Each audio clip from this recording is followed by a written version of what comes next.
বন্ধুরা, আজকে শেয়ার করবো আমি কিভাবে শীট বানাই, কিভাবে রোল বানাই, কিভাবে ফ্রোজিং করি। সবগুলো এক ভিডিওতে শেয়ার করব। এখানে নিয়ে নিলাম চালের গুঁড়া, এর অর্ধেক নিয়ে নিলাম ময়দা, এখন দিয়ে দিব পরিমাণ মতো লবণ, দিয়ে দিলাম ঠান্ডা পানি। এখন হ্যান্ড বিটার দিয়ে এগুলাকে গুলে নিব। ভালো করে গুলে নিয়ে নিলাম। দেখেন এতটুক পাতলা করে গুলে নিয়ে নিলাম। এখন আধা ঘন্টার জন্য ঢাকা দিয়ে রেস্টে রেখে দিব। আধা ঘন্টা পর ফিরে আসলাম। এখন একটা ডিম দিয়ে দিব এখানে। আবার হ্যান্ড বিট দিয়ে এগুলাকে গুলে নিব। দেখেন ভালো করে গুলে নিয়ে নিলাম, এরকম পাতলা হবে। এবার ফ্রাই প্যানে তেল দিয়ে 1 চামচ গোলা দিয়ে শীট বানাই নিব।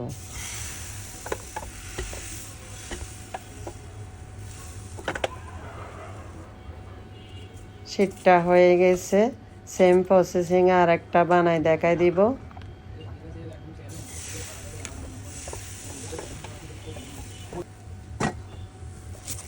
এভাবে এক এক করে অনেকগুলা বানাই নিয়ে নিলাম। দেখেন কতটুকু পাতলা হয়েছে। এখন রোল বানাইতে চলে যাব। আগে থেকে আমি ফুডগুলা রেডি করে রেখে দিলাম। এখন বেশ ভালোভাবে দিয়ে এদিকে ময়দা দিয়ে সিল করার জন্য গুলে নিয়ে নিয়েছি। এখান থেকে একটু করে সিল করে দিয়ে দিলাম। দেখেন রোলটা কত সুন্দর হয়েছে। আরেকটা বানাই দেখাই দিচ্ছি।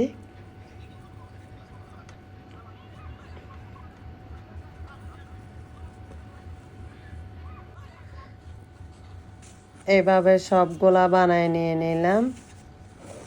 দেখেন মাশাআল্লাহ। এবার এদিকে আমি ডিম একটা ভেঙে নিয়ে নিলাম, বিস্কুটের গুঁড়া নিয়ে নিলাম। একটা ডিমিতে প্রথমে চোবাই নিয়ে নিব, তারপর বিস্কুটের গুঁড়া লাগাই নিয়ে নিব ভালো করে। দেখেন কত সুন্দর হয়েছে। আরেকটা বানাই দেখাই দিচ্ছি সেম প্রসেসিংয়ে।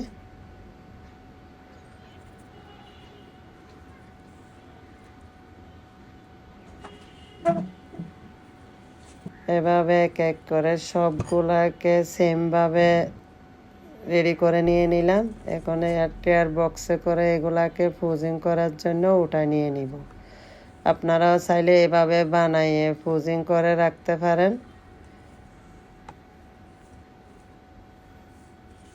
দেখেন হয়ে গেছে। এখন ঢাকনা লাগাই দিই, ফ্রিজে রেখে দিব। এ পর্যন্ত সবাইকে ধন্যবাদ।